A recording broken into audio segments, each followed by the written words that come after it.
राष्ट्रवादी काँग्रेस पक्षाचे 7 खासदार फोडण्याचे प्रयत्न सुरू असल्याची चर्चा गेल्या 2 दिवसांपासून जोरात आहे। याचं कारण असं की सुप्रिया सुळे यांनीच तसा आरोप लावलेला आहे आणि नाराज होऊन त्यांनी प्रफुल्ल पटेल यांना फोन सुद्धा केल्याची माहिती ही पुढे येत आहे। नेमकं राष्ट्रवादीच्या या दोन्ही गटामध्ये काय चाललंय? एकीकडे राज्यामध्ये संतोष देशमुख प्रकरणाची रोज चर्चा सुरू असताना, हत्या प्रकरणाची, आणि वाल्मिक कराड याला खंडणीच्या प्रकरणामध्ये अटक केल्यानंतर धनंजय मुंडे यांच्या राजीनाम्याची जोरदार मागणी महाविकास आघाडीकडूनच नव्हे तर सत्ताधारी पक्षाच्या आमदारांकडून होत असताना राष्ट्रवादीच्या या फुडाफुडीचं प्रकरण सुद्धा हे गाजत आहे। या प्रकरणाची चर्चा संतोष देशमुख प्रकरणावरून जनतेचं लक्ष हटवण्यासाठी आहे का, यावरही आपण चर्चा करणार आहोत, म्हणजे विश्लेषण करणार आहोत या सर्व राजकीय घडामोडींचं। नमस्कार, मी मनोज भोयर, मॅक्स महाराष्ट्रामध्ये आपल्या सर्वांचं स्वागत आहे।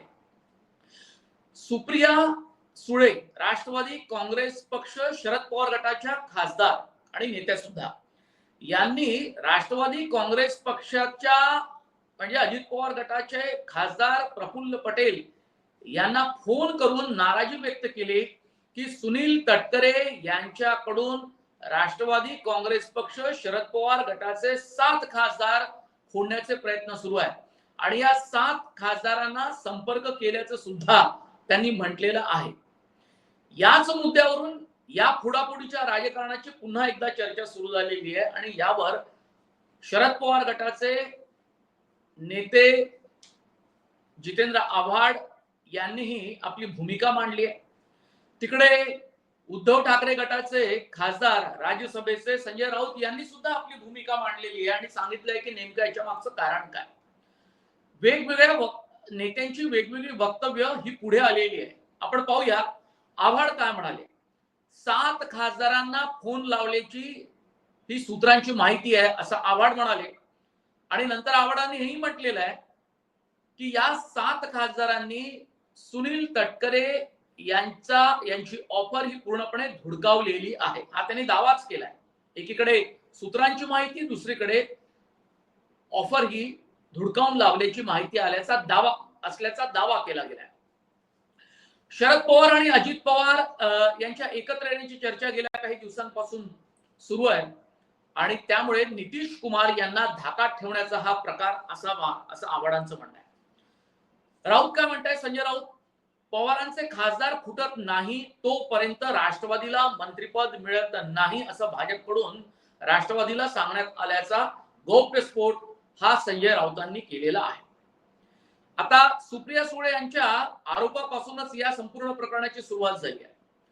शरद पवार गटाच्या 7 खासदारांना संपर्क करण्याचा कार्यक्रम हा सुनील तटकरे यांनी हाती घेतलेला आहे आणि 7 खासदार म्हणजे सुप्रिया सुळे आणि शरद पवार एक राज्यसभेचे खासदार, या दोघांना वळून या 7 खासदारांना आमच्याकडे त्यांच्याकडे घेऊन येण्याचा प्रयत्न सुरू असल्याचं त्यांनी म्हटलंय आणि पटेलांना तसं दूरध्वनीवरून त्यांनी नाराजी सुद्धा व्यक्त केली। आता आपण बघूया की संतोष देशमुख खून प्रकरणाची चर्चा सुरू असताना आणि दुसरीकडे वाल्मिक कराड याला अटक झाली असताना खंडणीच्या प्रकरणामध्ये आणि सुरेश धस हे भाजपचे सत्ताधारी आमदार, प्रकाश सोळंके हे अजित पवार गटाचे आमदार आणि संदीप क्षीरसागर हे शरद पवार गटाचे तिथले त्या जिल्ह्यातले आमदार, या तिघांनी आणि वेगवेगळ्या नेत्यांनी धनंजय मुंडे यांचे वाल्मिक कराड याच्याशी असलेले संबंध लक्षात घेता त्यांच्या राजीनाम्याची जोरदार मागणी केली आहे। अजितदादांनी धनंजय मुंडे यांची पाठराखण केली, छगन भुजबळ यांनीही पाठराखण केली। मराठा वर्सेस ओबीसी, तशी बंजारी ही जात ही ओबीसी मध्ये येत नसल्याचं यादी स्पष्ट करण्यात आलं, पण ओबीसी वर्सेस मराठा अशा प्रकारचं एक वेगळं जातीचं राजकारण सुद्धा या निमित्तानं सुरू झालेलं आहे।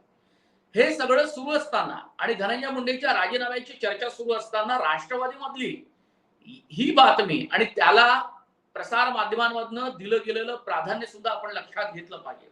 ठळकपणे आज तर खूप जास्त चर्चा होती, कालपासून या चर्चेला सुरुवात झाली आणि याही अगोदर काही दिवसांपूर्वी अजित पवार आणि शरद पवार हे एकत्र येतील अशी चर्चा सुरू झाली होती, पण त्या बातमीला फार काही गती मिळाली नाही। मात्र या 7 खासदारांना फोडण्याच्या प्रयत्नाची जी काही जे काही प्रयत्न सुनील तटकरे यांच्याकडून सुरू असल्याचं सुप्रिया सुळे आणि जितेंद्र आव्हाड यांचं म्हणणं आहे, तसे आरोपच आहेत ते.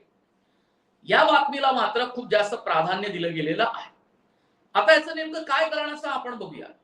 एनडीए म्हणजे संजय राऊत यांनी ते स्टेटमेंट केलं की राष्ट्रवादी काँग्रेस पक्षाला जोपर्यंत शरद पवार गटाचे 7 खासदार येऊन मिळत नाही किंवा ते त्यांना सोबत घेत नाही तोपर्यंत त्यांना मंत्रिपद मिळणार नाही.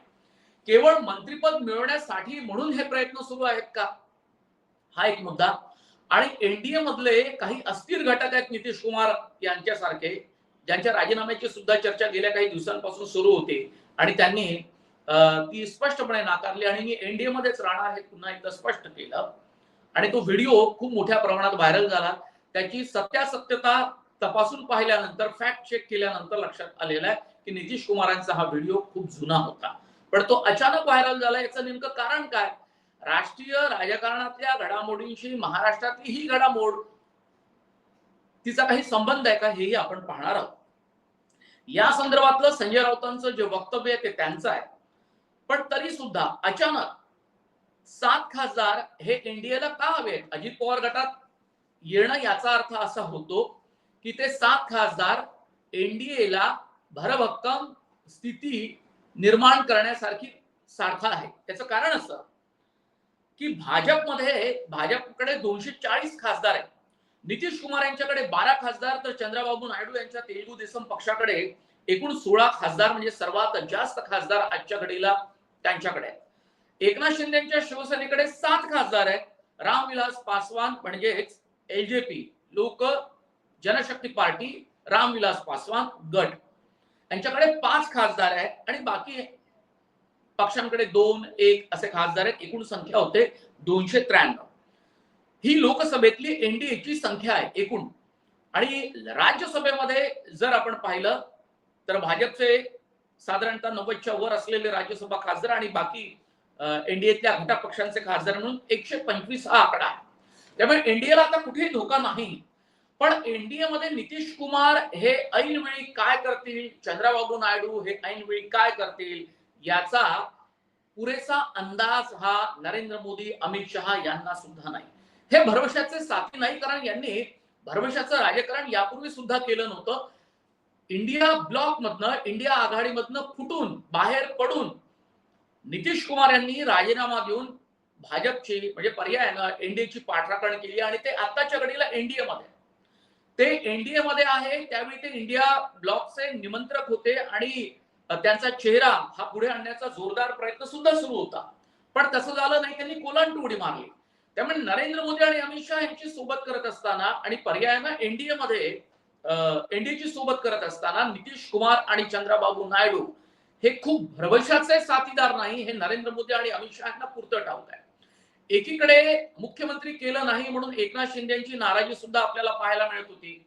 पालकमंत्रीपदाचा वाद अजूनही आहे. खाते वाटपाचा वाद यापूर्वी चर्चेला गेला. त्यामुळे एकनाथ शिंदे हे कितीही म्हणत असेल की मी एनडीए सोबत आहे आणि एनडीएच्या मार्गामध्ये किंवा सत्ता स्थापनेच्या मार्गामध्ये म्हणजे इथे महाराष्ट्रातल्या मी कुठेही अडथळा निर्माण होणार नाही, अशा प्रकारचं वर्तन माझ्याकडून होणार नाही, असंही त्यांनी स्पष्ट केलं.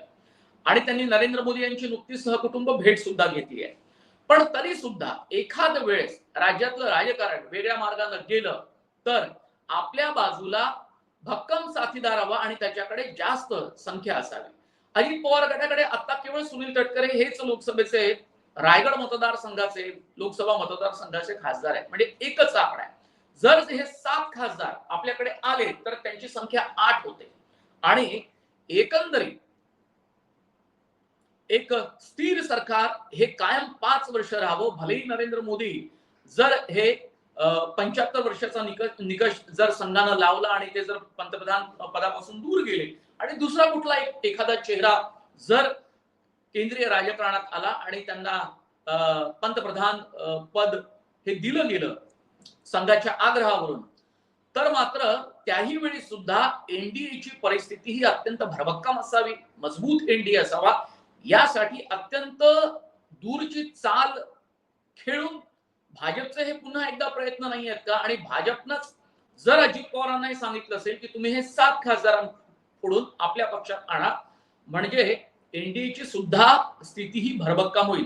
अशा प्रकारचा एक पॉलिटिकल गेम सुद्धा यामागे असू शकतो. त्यामुळे आत्ताच्या घडीला 7 खासदारांपैकी कुणीही असं सांगितलेलं नाही की आम्हाला या सुनील तटकरे यांच्याकडून संपर्क झाला किंवा त्यांची भेट झाली. निलेश लंके हे अहमदनगरचे खासदार आहेत. त्यांनी सुद्धा सांगितलं की अधिवेशनाच्या काळात संसदीय म्हणजे संसदेचं अधिवेशन सुरू असताना त्यांची माझी भेट झाली. कॉरिडॉरमध्ये जी काही हॅलो भेट होते किंवा आपण हा हॅलो करतो तशा प्रकारची भेट होती. नमस्कार चमत्कार हे कॉरिडॉरमध्ये होत असतात. स्वतःहून त्यांनी काही भेट घेतली नाही किंवा मी त्यांच्याशी काही भेट घेतली नाही आणि त्यांचा कुठलाही माझ्याशी संपर्क झाला नाही असं सांगून त्यांनी खरं तर सुप्रिया सुळे यांना तोंडघशी पाडलेलं आहे. दुसरीकडे जितेंद्र आव्हाड म्हणतायत की 7 खासदारांना फोन केल्याचा त्यांनी दावा केला, मात्र 7 खासदारांनी ही ऑफर धुडकावली असा त्यांनी दावा केलेला आहे. दावा केव्हा केला जातो? जेव्हा 7 खासदार हे प्रामुख्याने सांगत असतील की आम्हाला अशा प्रकारचा कुठलाही संपर्क झालेला आहे असं कोणीही म्हटलेलं नाही. ही माहिती सुप्रिया सुळे यांना त्यांच्या खासदारांनी दिली आणि त्याच्या आधारावर सुप्रिया सुळे यांनी अशा प्रकारचा आरोप केला आणि माध्यमांमध्ये ही बातमी आली आणि नंतर या सगळ्या पार्श्वभूमीवर त्यांनी प्रफुल्ल पटेलांना फोन करून नाराजी व्यक्त केलेली आहे. तरी सुद्धा या सगळ्या वावडे आहे असं आपण समजून घेतलं तरी सुद्धा राष्ट्रीय राजकारणामध्ये जर आपण लक्ष वेधलं, त्यातल्या काही घडामोडी जर आपण पाहिल्या तरी सुद्धा आपल्याला असं लक्षात येतं की हे 7 शरद पवारांचे खासदार कोंड्याचे प्रयत्न होऊ शकत नाही असं आपण म्हणू शकत नाही. याचं कारण असं की एनडीची आजची स्थिती आपण पाहिली तर आणि नितीश कुमार यांचा व्हायरल झालेला व्हिडिओ, त्यांच्या राजीनाम्याची चर्चा आणि त्या संदर्भातल्या इंग्रजी वर्तमानपत्रामध्ये आणि सर्वच देशातल्या वर्तमानपत्रामध्ये आलेल्या बातम्या आपण लक्षात घेतल्या आणि ही बातमी नितीश कुमारांनी स्वतः नाकारली जरी असली तरी सुद्धा एनडीएचं स्थान भरभक्कम करण्यासाठी भाजपची सुद्धा ही दूरदृष्टिकोन ठेवून हा एक त्यांचा एक प्लान असू शकतो आणि तो अजित पवार यांना दिला असेल तर अजित पवारांनी सुद्धा त्या प्रकारचे प्रयत्न हे त्यांच्याकडून हे प्रयत्न हे केले जाऊ शकतात. याबाबत मात्र आपण शंका बाळगायला हरकत नाही आणि म्हणून आपण या संपूर्ण प्रकरणाकडे याच दृष्टिकोनातून पाहतो. केवळ महाराष्ट्रामधलं हे फोडाफोडीचं राजकारण महाराष्ट्रापुरती सीमित राहू शकत नाही. त्याचा थेट संबंध एनडीएशी आहे. नितीश कुमार आणि चंद्रबाबू नायडू यांच्या बेभरोशाच्या राजकारणाशी सुद्धा आहे. हे विश्लेषण आपल्याला आवडलं असेल तर तुम्ही कमेंट बॉक्स मध्ये जरूर कळवा आणि तुम्ही जर मॅक्स महाराष्ट्र हे आमचं डिजिटल चॅनल सबस्क्राईब केलं नसेल तर ते अवश्य करा. या चॅनलचं नोटिफिकेशन मिळवण्यासाठी तुम्ही बेल आयकॉनवर बटन दाबा. तुम्हा सर्व प्रेक्षकांचे खूप खूप आभार. नमस्कार.